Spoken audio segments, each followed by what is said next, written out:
Você sabia que existem algumas pessoas que são imunes ao HIV, o vírus que causa AIDS?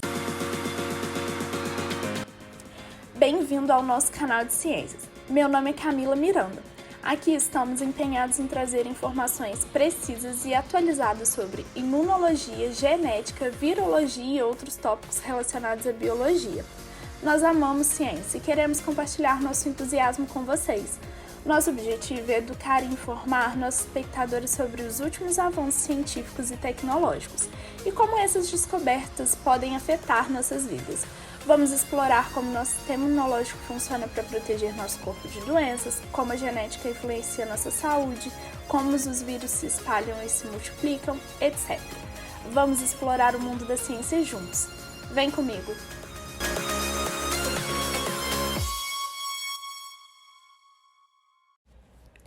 Essa imunidade natural é rara, mas é resultado de mutações genéticas que afetam as células do sistema imunológico. Existem duas formas principais de imunidade ao HIV. A primeira é a homozigose por mutação CCR5-delta32. Algumas pessoas nascem com duas cópias dessa mutação, que impede o vírus HIV de se ligar às células TCD4+, do nosso sistema imunológico. Essa mutação é encontrada principalmente em pessoas de ascendência europeia, e é estimado que cerca de 1% da população europeia é homozigoto para essa mutação. A segunda é a resistência natural. Algumas pessoas que foram expostas ao HIV repetidamente não contraíram a doença, mesmo sem tomar medicamentos antirretrovirais. Os pesquisadores acreditam que essas pessoas têm uma forma natural de resistência ao HIV, que pode ser resultado de uma resposta imunológica mais forte ou de uma mutação genética ainda não identificada. A cura do HIV é um processo extremamente difícil e raro, mas tiveram alguns casos documentados de pessoas que foram consideradas curadas do vírus. São aquelas que não têm evidências do vírus em seu corpo e não precisam mais de tratamento antirretroviral para manter a infecção sob controle. Existem duas formas de cura do HIV. A cura funcional, que é quando uma pessoa com HIV alcança uma remissão do vírus sem a necessidade de tomar medicamentos antirretrovirais, embora ainda possa haver vestígios do vírus no corpo. Eles são mantidos em níveis muito baixos e não causam danos significativos ao sistema imunológico. Pacientes considerados curados funcionalmente podem manter essa remissão do vírus por anos ou mesmo décadas.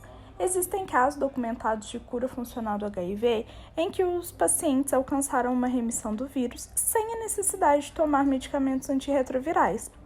Alguns desses casos foram relatados em pacientes que receberam um transplante medula óssea com doadores sem a mutação genética rara. A cura funcional é aquela que você controla o vírus e não tem mais nenhuma evidência de que ele possa fazer algum mal à saúde. É aquela que a gente chama as pessoas de controladores de elite. A cura esterilizante é quando a pessoa com HIV é completamente curada da infecção, o que significa que o vírus é eliminado completamente do corpo.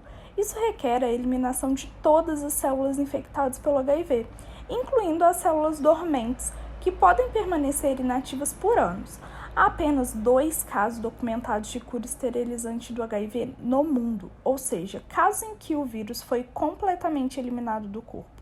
Ambos os casos foram relatados em pacientes que receberam um transplante de medula óssea de um doador com uma mutação genética rara que impede o HIV de entrar nas células.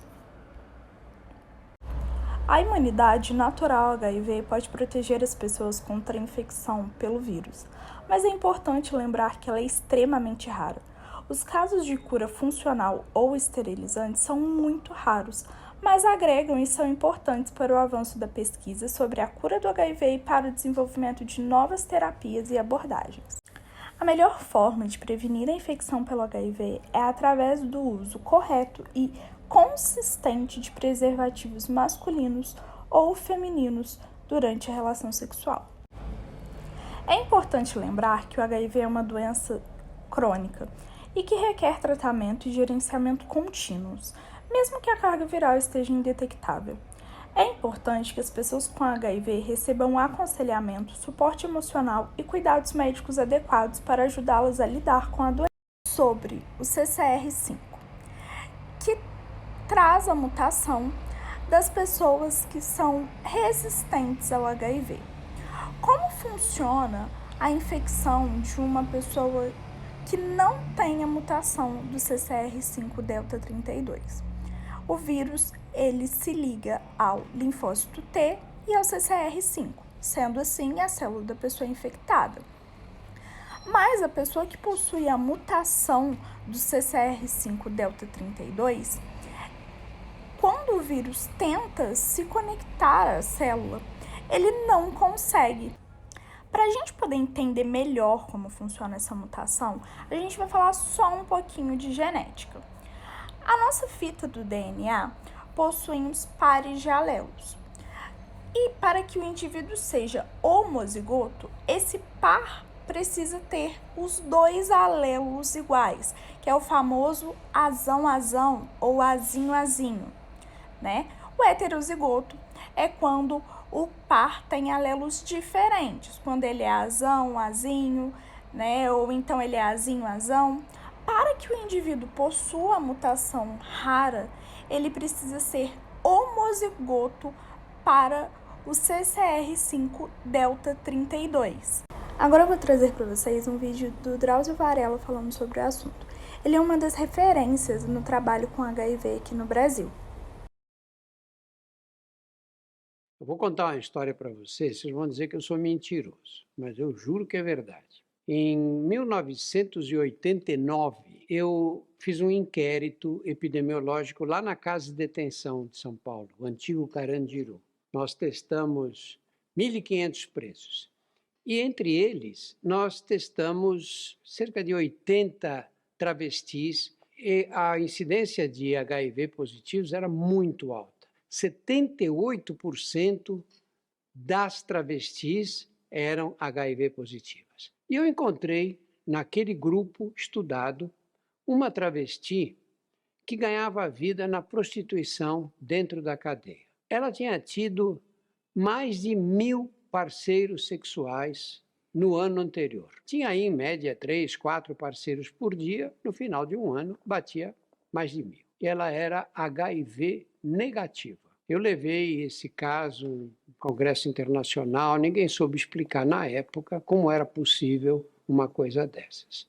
Mas a gente sabia que você tinha pares discordantes, assim, marido HIV positivo e a esposa, com quem ele mantinha a vida sexual ativa, não tinha o vírus. Isso sempre desconcertou todos nós. Lá para os anos 90, no laboratório do Robert Gallo, que foi um dos descobridores do vírus, eles verificaram o seguinte: a gente sabia que o vírus, para entrar na célula, ele não podia vir bater aqui na membrana da célula em qualquer lugar, porque ele não entrava. Para entrar, ele tinha que bater numa proteína, um receptor na membrana do linfócito. E esse receptor chama CD4. Por isso que até hoje, pessoas HIV positivas, a gente faz a contagem de CD4. Aí foi descoberto, no laboratório do Robert Gallo, um dos descobridores do vírus da AIDS, que o vírus não se grudava, não se ancorava apenas no receptor CD4.